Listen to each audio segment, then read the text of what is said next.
নমস্কার, আপন হতে বাইরে সকলকে সুস্বাগতম। বন্ধুরা, সকলকে আমার আন্তরিক শ্রদ্ধা ও ভালোবাসা জানাই। আজকের বিষয়, রামকৃষ্ণ নাম কতবার জপ করতে হবে। ভিডিওটি পুরোপুরি দেখার অনুরোধ রইল। সত্যযুগে, এমন দাপর যুগে, ত্রেতা যুগে এ সময় বহু যাগযজ্ঞ, ঊর্ধ্বমুখে তপস্যা, এক পায়ে দুহাত তুলে বিভিন্নভাবে তপস্যার কথা বলা হয়েছে। যেভাবে তপস্যা করে যোগী ভক্তরা ঈশ্বর ভজনা করেছেন, এইভাবে বহু কষ্ট সাধ্য করে। কিন্তু ঠাকুর খুব সহজ সমাধান করে গেছেন। এখন আমরা দেখব রামকৃষ্ণ নাম। এটি দেখলে ছোট মনে হলো, কিন্তু এ প্রচুর রহস্যে ভরা। বন্ধুরা, ভিডিওটি পুরোপুরি দেখার অনুরোধ রইল। লাইক, শেয়ার, কমেন্ট, সাবস্ক্রাইব করে আমার পাশে থেকে উৎসাহিত করবেন।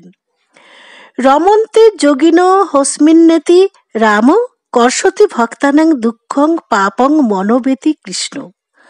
যোগীজন যাহাতে রমণ করেন তিনি রাম, যিনি ভক্তগণের দুঃখ বা পাপ আকর্ষণ করিয়া নষ্ট করিয়া দেন, অথবা স্বীয় ভক্তগণের মন নিজের দিকে আকৃষ্ট করিয়া স্বীয় ভক্তিতে তল্লীন করিয়া দেন, তিনি কৃষ্ণ।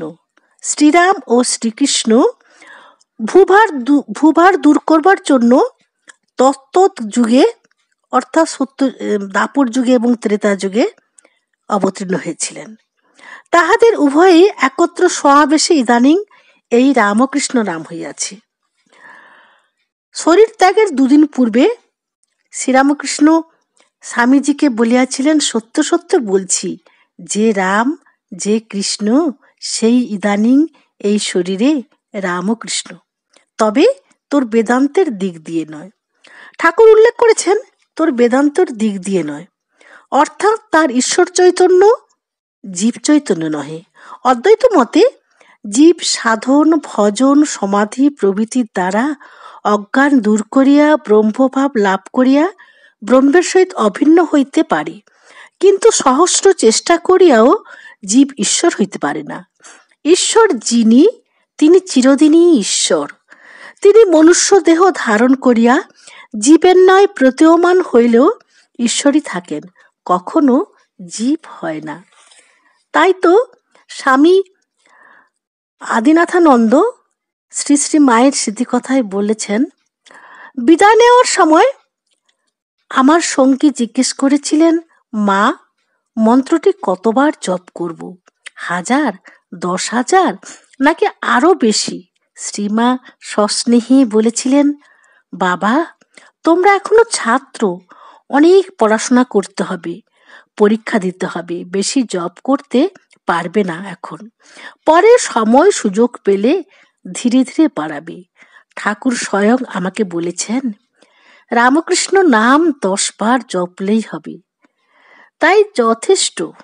ঠাকুর জগতের আধ্যাত্মিক কল্যাণের জন্য, কল্যাণ সাধনের জন্য স্বয়ং তপস্যা করে ভগবত ভাব জাগিয়ে দিয়ে গেছেন কলির মানুষদের জন্য। কলিতে মানুষ অন্নগত প্রাণ, ব্যস্ত সমস্তভাবে চলে, সুতরাং তাদের কষ্ট দুঃখ আছে প্রচুর। তাই আন্তরিক ব্যাকুলতা অনুরাগ দিয়ে সাধন ভজন করলে এখন অল্পেতেই সুফল পাবে। সুতরাং বন্ধুরা, রামকৃষ্ণ নামের স্বরূপ পরিষ্কার ধারণা হলো যে রামকৃষ্ণ নাম কতখানি আধ্যাত্মিকভাবে অর্থব্যঞ্জক এবং মাহাত্ম্যপূর্ণ। সুতরাং আমরা যদি, যখন সময় পাবো না, আমরা যদি অন্তত 10 বার নাম জপ করি রামকৃষ্ণ নাম, তাতেই হবে। মা তাই বললেন। বন্ধুরা, পরে সময় পেলে, সময় সুযোগ তো আমাদের করে নিতেই হয়, তখন আমাদের সেভাবেই আমাদের চলতে হবে, নাম জপ তখন বাড়াতে হবে।